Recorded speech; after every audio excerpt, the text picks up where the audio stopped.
आज छोटू लाल अपनी बेटी के लिए उसका रिश्ता देखने गया था। लड़के के माता पिता और छोटू लाल उसकी पत्नी ममता आपस में बात कर रहे थे। अरे समधन जी, आपसे मिलकर बहुत खुशी हुई हमें। आप ये ब्याह हमारी तरफ से पक्का समझिए। हाँ जी, और बिटिया की भी हाँ है। तभी छोटू लाल के पेट से आवाज आई। अरे सुनती हो, इनके लिए कुछ चाय पानी लाओगी या बस ऐसे ही सूखे सूखे भेज दोगी? हाँ जी, अभी लाई। बस चाय बन ही गई है, आप लोग बातें कीजिए, मैं बस अभी आती हूँ। कुछ ही देर में दामिनी खाने के लिए कई सारे मिष्ठान, नमकीन, काजू बादाम ले आती है। लीजिए, शर्माइए नहीं, दिल खोल कर खाइए और कुछ कमी लगे तो हमें बताइएगा। हाँ जी, बिल्कुल नहीं शर्माएंगे और मांग मांग कर खाएंगे। बहुत समय पर खाना लेकर आई हैं आप, क्योंकि भूख भी बहुत लगी थी मुझे। अजी, ये आप क्या कह रहे हैं? माफ करना, इनकी आदत है मस्करी करने की। मैं तो मजाक कर रहा था। असल में छोटू लाल कोई मस्करी नहीं कर रहा था। उसका पेट काफी देर से आवाज दे रहा था और छोटू लाल यहाँ बस कुछ खाने का इंतजार कर रहा था। लगता है भैया बहुत भूखे हैं। माफ कीजिएगा, थोड़ा सफर लंबा था और इनका यही तरीका है। ऐसे ही समधी चाहिए थे हमें, जो दिल खोल कर बोले। देखा, समधी जी अच्छे से समझते हैं मुझे। किसी ने अब तक खाने को हाथ भी नहीं लगाया था और छोटू लाल देखते ही देखते सब सफा चट कर गया, पर उसकी भूख खत्म नहीं हुई और फिर उसके पेट से आवाज आने लगी। अरे दामिनी, समधी जी के लिए और मिष्ठान, काजू बादाम लाओ। धन्यवाद भैया। अजी, बस भी कीजिए ना। ऐसे ही दिल खोल समधी चाहिए थे हमें। आप शर्माइए नहीं और खाइए। ठीक है, लाती हूँ। दामिनी अपने पति को गुस्से से देखते हुए रसोई घर में जाती है। मनोज ये समझ नहीं पाया, पर एक महिला होने के नाते ममता समझ गई कि अगर अब ये नौटंकी और बढ़ी तो मामला बिगड़ सकता है। लेकिन ममता मना कर पाती, इससे पहले ही छोटू लाल ने इतना सारा खाना खा लिया था कि उसका पेट दुगना हो चुका था। वाह समधी जी, ऐसा पेट तो कभी नहीं देखा हमने। पेट तो अब भी आवाज कर रहा है। वो समधी जी, अब दामिनी थक गई है। अचानक छोटू लाल सारी प्लेट उठाकर उन्हें भी खाने लगता है। अरे ये क्या कर रहे हैं आप? अगर इतना सब खा लेंगे तो वैद्य भी इलाज नहीं कर पाएगा आपका। बस थोड़ी भूख और लगी है, फिर हो जाएगा। अरे समधी जी, इतना भी दिल खोल नहीं होना था। अब दामिनी के गुस्से का ठिकाना नहीं रहता। अरे अब बस भी कीजिए, ऐसे इंसान के यहाँ मैं शादी कभी नहीं कराऊंगी अपने बच्चे की। अरे ये इंसान है ही नहीं, कोई प्लेट भी खाता है क्या? अब निकलते हैं यहाँ से या फिर ये घर भी खा जाएंगे। अरे दामिनी, आप चुप रहिए। दिल खोल समधी समधी क्या लगा रखा है? चलिए आप भी बाहर जाइए इनके साथ। बहन माफ करिएगा, लेकिन हमें कोई रिश्ता नहीं रखना। ममता तुरंत छोटू लाल को लेकर वहाँ से निकल पड़ती है।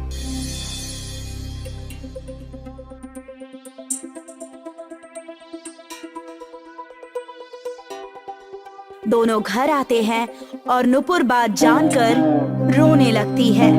अब जाकर लड़का पसंद आया था और आपने उसमें भी विघ्न डाल दिया। ये आपको क्या हुआ है? और सोचने वाली बात है कि आपने प्लेट खाए कैसे? वो अब क्या छुपा रहे हैं आप? जल्दी बताइए, कहाँ से ये श्राप लेकर आए हैं? मुझे माफ करो ममता, मैं सब बताता हूँ। छोटू लाल अपने होने वाले समधियों से मिलने के एक दिन पहले गांव में टहलने निकला था। वहीं पास के एक पेड़ के पास एक राहगीर था जिसकी हालत बहुत बुरी थी। उस राहगीर को किसी ने बहुत ही स्वादिष्ट पकवान दिए थे। छोटू लाल उसके पास जाता है। क्यों भैया राहगीर, बहुत बढ़िया पकवान दिखते हैं। बहुत बढ़िया पकवान है। लाख लाख शुक्र है उस सज्जन का, क्योंकि मैं तो असल में यात्रा पर निकला था, फिर यहाँ फंस गया। बहुत दिनों बाद एक सज्जन ने खाना दिया है मुझे, उनका भगवान भला करे। हाँ हाँ, बहुत अच्छी बात है, पर भैया आप जाओ हाथ धोआओ, वरना आप कहीं बीमार पड़ गए तो। और चिंता ना करो, मैं आपके खाने की रखवाली करूंगा। आपका बहुत बहुत शुक्रिया।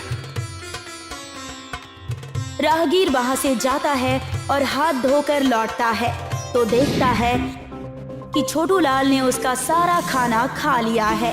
ये क्या किया आपने? मैंने 4 दिन से कुछ खाया नहीं है, और जब किसी सज्जन ने खाना दिया तो आपने उसे भी खा लिया।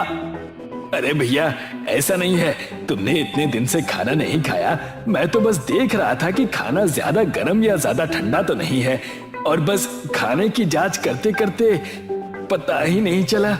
ये खेल ना खेलो, इतनी भूख की सामने वाले का दुख भी ना दिखे। अगर आपको कोई दिक्कत होती तो मैं ऐसे ही आपको अपने में से आधा खाना दे देता, लेकिन आपने ये बहुत गलत किया है। खाना तुमने खरीदा तो था नहीं, तो काहे इतना बातें बकार रहे हो? जरा भी पछतावा नहीं आपको?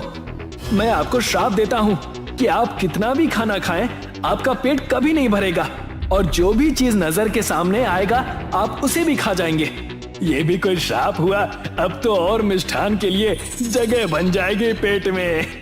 छोटू लाल ने पूरी बात अपनी पत्नी ममता और अपनी बेटी नुपुर को बताई। ममता, लेकिन मुझे पता नहीं था कि उसका श्राप इतना भयंकर होगा। अब क्या, पता नहीं कौन सी कमी छोड़ी थी खिलाने में, जो जाकर उस बेचारे राहगीर का खाना खा लिया और उसका श्राप लेकर घर आ गए।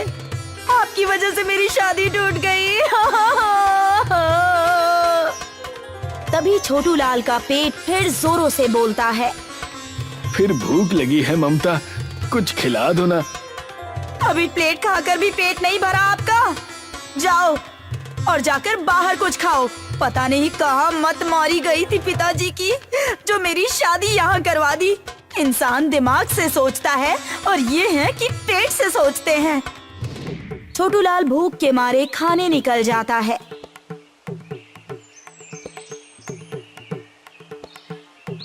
तभी उसे एक व्यक्ति साइकिल पर दिखता है। अरे मदन भैया, जरा रुको, मुझसे चला भी नहीं जा रहा है, बस बाजार तक छोड़ देते मुझे। एक दिन माँ कितनी खुराक बदल गई तुम्हार, और इतना वजन हमार साइकिल ना उठा पाए। तभी छोटू लाल का पेट फिर बोला। अच्छा ठीक ठीक, लेकिन बस बाजार तक। हाँ भाई मदन, बहुत कृपा रही तुम्हारी। जब मैं बड़ा आदमी बन जाऊंगा तो तुम्हें याद रखूंगा। अब और कितना बड़ा होगा भैया, चला बैठा अब हमरी धन्नों पर। छोटू लाल साइकिल पर अपना बड़ा सा पेट लेकर बैठ जाता है। कुछ दूर साइकिल चलाने के बाद मदन पसीने से भर जाता है। वो साइकिल एक घर के पास रोकता है और कहता है। छोटू लाल, अब तुमका मोटू लाल कहे के पड़ी, साइकिल चलतना ही ना। ऐसा मत कहो मदन, आखिर मैं तुम्हारा दोस्त ही हूँ ना, बस बाजार तक। अरे भैया, बाजार पहुँचत पहुँचत हम अस्पताल चला जाब। अब उठा हमरी धन्नों पर से। जैसे छोटू लाल साइकिल से उठने की कोशिश करता है, साइकिल टूट जाती है। अरे भैया छोटू लाल, ये सही ना भा, हम तुमका देख लेब। तभी छोटू लाल का पेट जोरों से बोला। अभी तुम्हारी घरवाली से शिकायत करता हूँ। आज के बाद कसम है, जो किसी को साइकिल पर बिठा लिए हम। मदन वहाँ से ममता और नुपुर को बुलाने के लिए भागता है और छोटू लाल का पेट और बड़ा हो रहा था। ये पेड़ फल तो मीठे देता है, ये पेड़ भी स्वादिष्ट ही होगा, इसे खा लेता हूँ। पर अब ये भूख बर्दाश्त नहीं होती और नहीं खाना। छोटू लाल पेड़ भी खाने लगता है।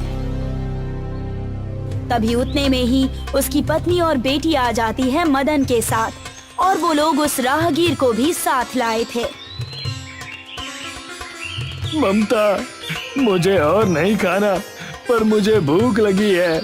कितना भी खाऊं लगता है कई महीनों से कुछ खाया ही नहीं है मैंने। मुझे बचा लो।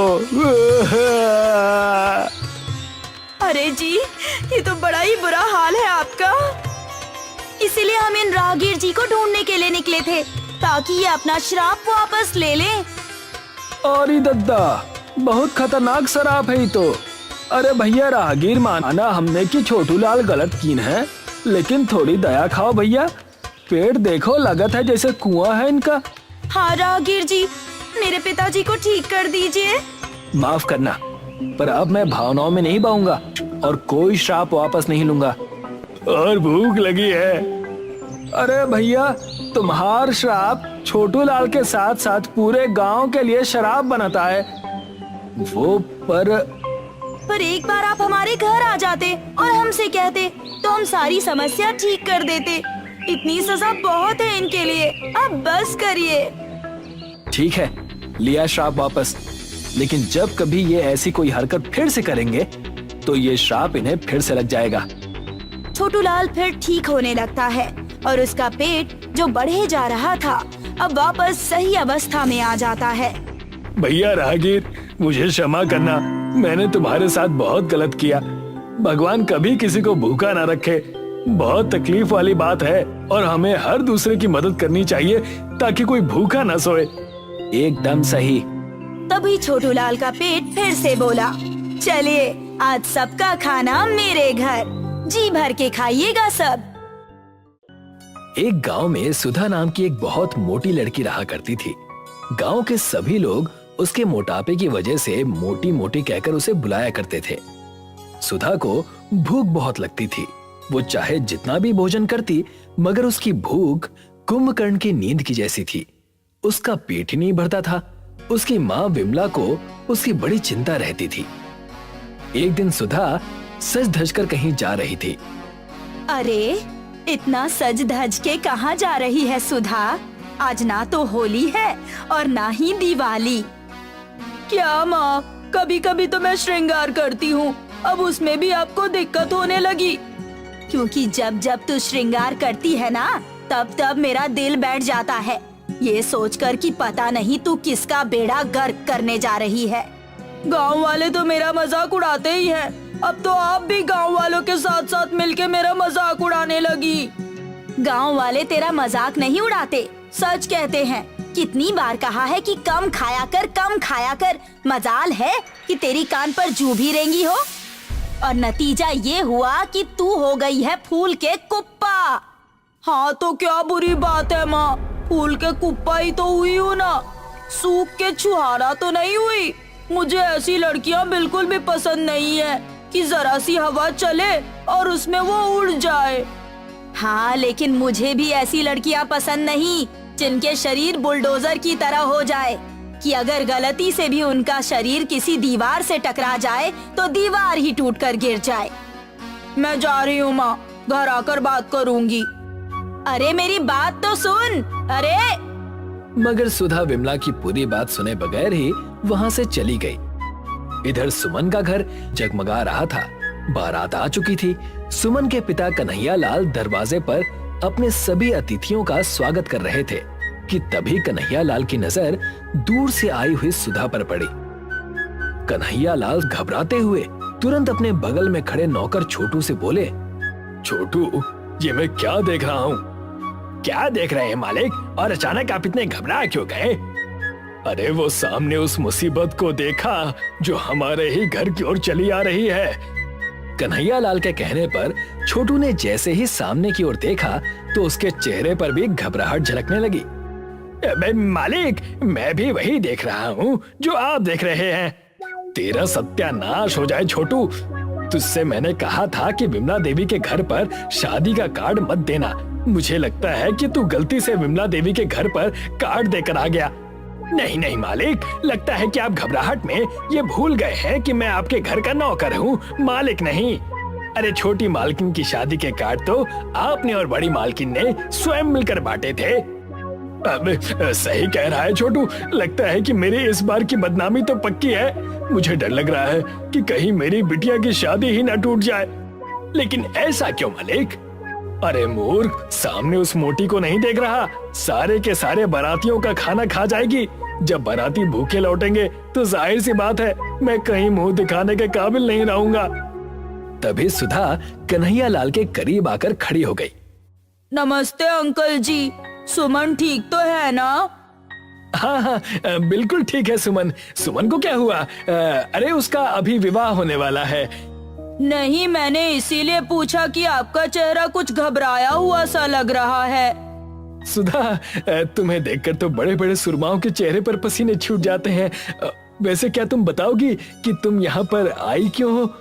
अजीब बात है अंकल, मेरी इतनी पक्की सहेली की आज शादी है और मैं अपनी सहेली की शादी में भी ना आऊं। हाँ, लेकिन मैंने तुम्हारे घर पर शादी का कार्ड नहीं दिया था।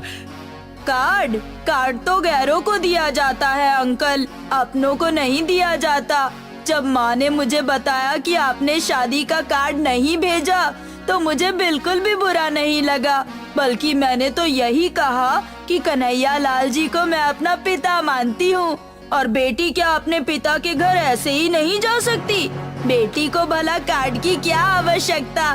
खैर वो सब छोड़िए, ये बताइए कि भोजन का इंतजाम कहाँ पर है? कन्हैया लाल मजबूरी में छोटू की ओर देखता हुआ बोला।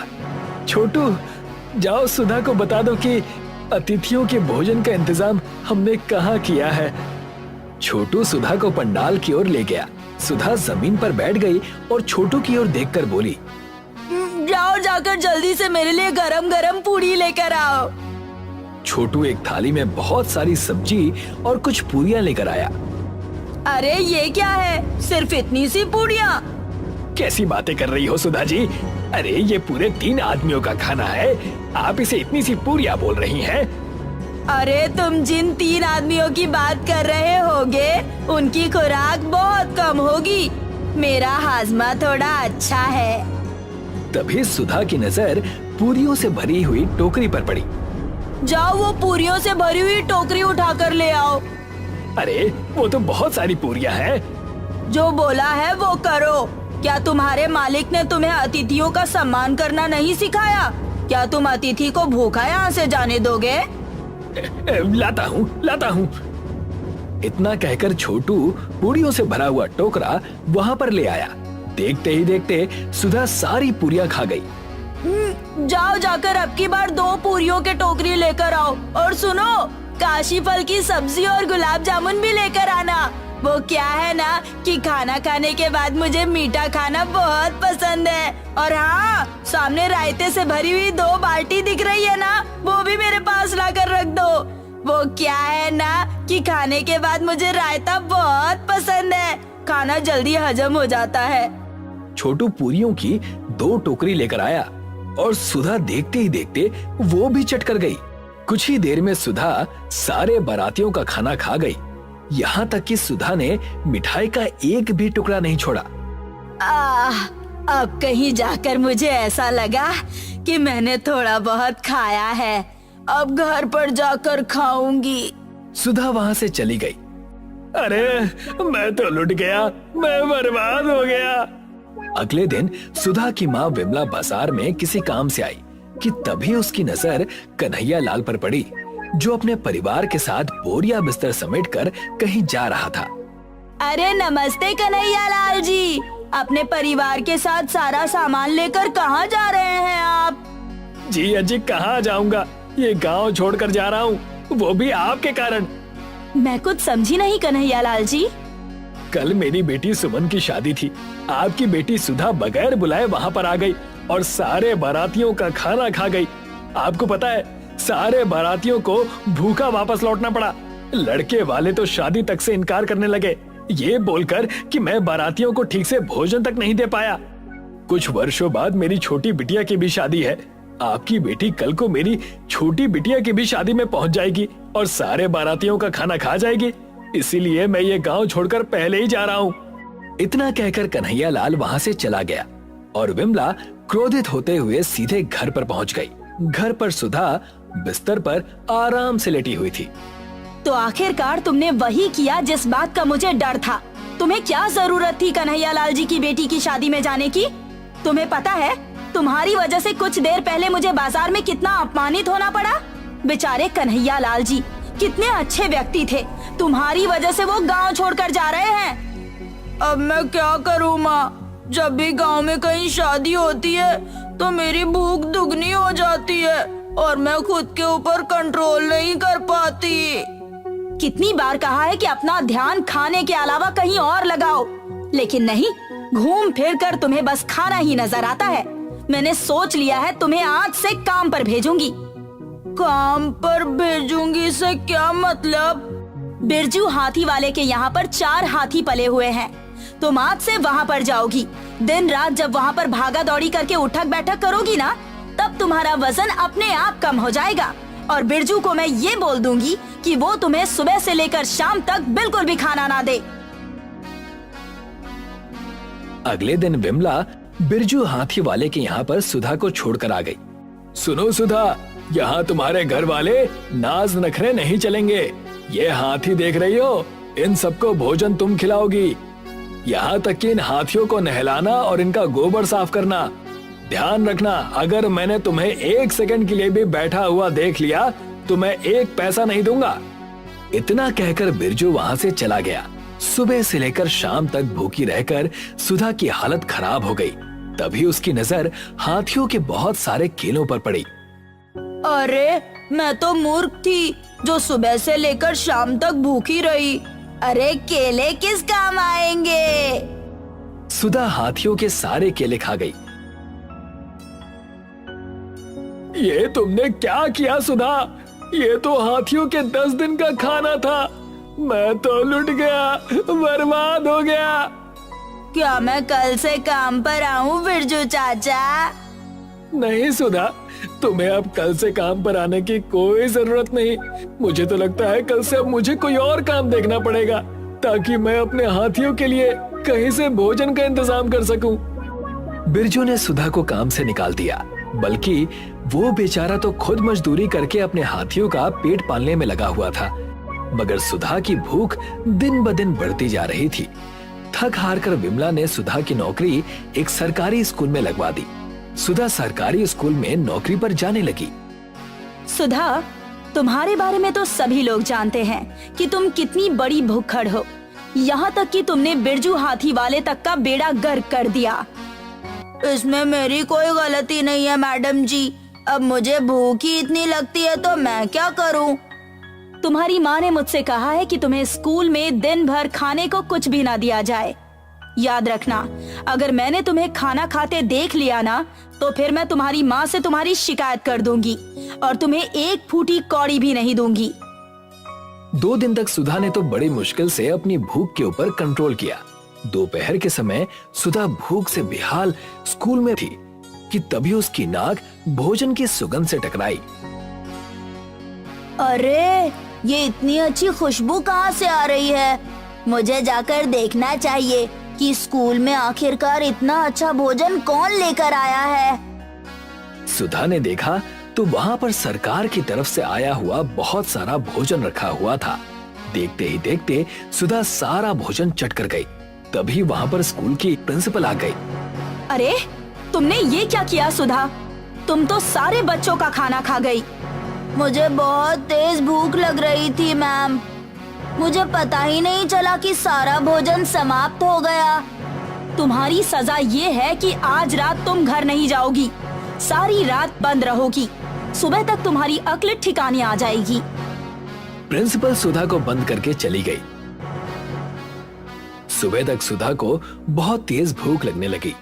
दोपहर के वक्त खाली पीरियड के समय जब बच्चे क्लास से चले गए तो सुधा बच्चों के बैग से टिफिन निकालने लगी। अरे वाह, मुझे तो पता ही नहीं था कि गांव में इतने अच्छे अच्छे भोजन बनते हैं। और ये भोजन बच्चे खाएंगे नहीं, ये मैं खाऊंगी। सुधा स्कूल के सारे बच्चों का भोजन खा गई। जब बच्चे इंटरवल के समय खाली टिफिन देखकर रोने लगे, तब प्रिंसिपल को समझ में आ गया कि ये सब सुधा का किया धरा है। सुधा, कहाँ हो तुम? जल्दी आओ। क्या हुआ प्रिंसिपल जी? ये तुमने क्या किया? पहले तुम सरकार की तरफ से दिया गया बच्चों का सारा भोजन खा गई और अब तुम बच्चों का टिफिन निकाल कर खाने लगी हो। मुझे बच्चों को भूखा नहीं मरवाना। तुम यहाँ से जा सकती हो। और फिर वही हुआ, प्रिंसिपल ने सुधा को काम से निकाल दिया। सुधा बेटी, अब अपने खाने पर थोड़ा सा कंट्रोल कर। अगर तेरा हाल यही रहा तो तुझसे कौन विवाह करेगा। अपना थोड़ा वजन कम कर। मैं अपना वजन कम नहीं कर सकती माँ। आप जानती हो कि खाना मेरी कमजोरी है। सुधा, जब तू अपना दिमाग कहीं और लगाएगी ना तो तुझे भूख बहुत कम लगेगी। मगर हमेशा की तरह सुधा ने अपनी माँ की बात पर ध्यान ही नहीं दिया और एक दिन अचानक सुधा बेहोश होकर गिर पड़ी। इत्तेफाक से उस दिन विमला के दूर के रिश्तेदार अज्जू चाचा आए हुए थे, जो एक जाने माने वैद्य थे। सुधा की नब्ज देखकर अज्जू चाचा मुस्कुराते हुए विमला की ओर देखकर बोले, ये क्या विमला जी, आपने मुझे पहले क्यों नहीं बताया कि सुधा को ज्यादा खाना खाने की बीमारी है? ये कैसी बातें कर रहे हैं? लोग कम खाते हैं, इस बीमारी के बारे में तो सुना था, लेकिन ऐसा पहली बार सुन रही हूँ कि ज्यादा खाना खाने की भी बीमारी होती है। ये सच बात है। जिस तरह इंसान को भूख ना लगने की बीमारी होती है, ठीक उसी तरह भूख ज्यादा लगने की भी बीमारी होती है। सुधा बेचारी इस बीमारी से पीड़ित है। तो फिर आप मेरी बेटी का इलाज कीजिए। अज्जू चाचा, आप नहीं जानते कि मुझे इस खाने की वजह से कितनी शर्मिंदगी झेलनी पड़ती है। चिंता मत करो, मैं आ गया हूँ ना। देखो, कुछ ही महीनों में मैं तुम्हारी बेटी को बिल्कुल दुबला पतला कर दूंगा। कुछ ही देर के बाद सुधा को होश आ गया। आज से तुम्हारा इलाज मैं करूंगा सुधा। जब भी तुम्हें भूख लगेगी, तुम भोजन नहीं बल्कि मेरी जड़ी बूटी खाओगी। मैं ये सब कुछ नहीं कर पाऊंगी चाचा। तुम्हें करना होगा बेटी। कुछ दिन तक तो सुधा बिल्कुल सही चली। अज्जू चाचा को लगा कि सुधा बिल्कुल ठीक हो गई है, तो एक दिन गांव की बारात में अज्जू चाचा सुधा को लेकर गए। यहाँ पर भोजन को देखकर तुम्हें कैसा लग रहा है? मुझे ऐसा लग रहा है चाचा कि सारा का सारा भोजन खा जाऊं। क्या? लेकिन तुमने तो कहा था कि तुम्हें अब भूख बहुत कम लग रही है। वो तो मैंने आपसे अपनी जान छुड़ाने के लिए कहा था। मुझे पता था कि आप इस शादी में मुझे जरूर लाओगे। इतना बोलकर सुधा शादी में मौजूद सारे बारातियों का खाना खा गई। अज्जू चाचा बेहोश हो गए और सुधा मुस्कुराती हुई अपने घर की तरफ चली गई।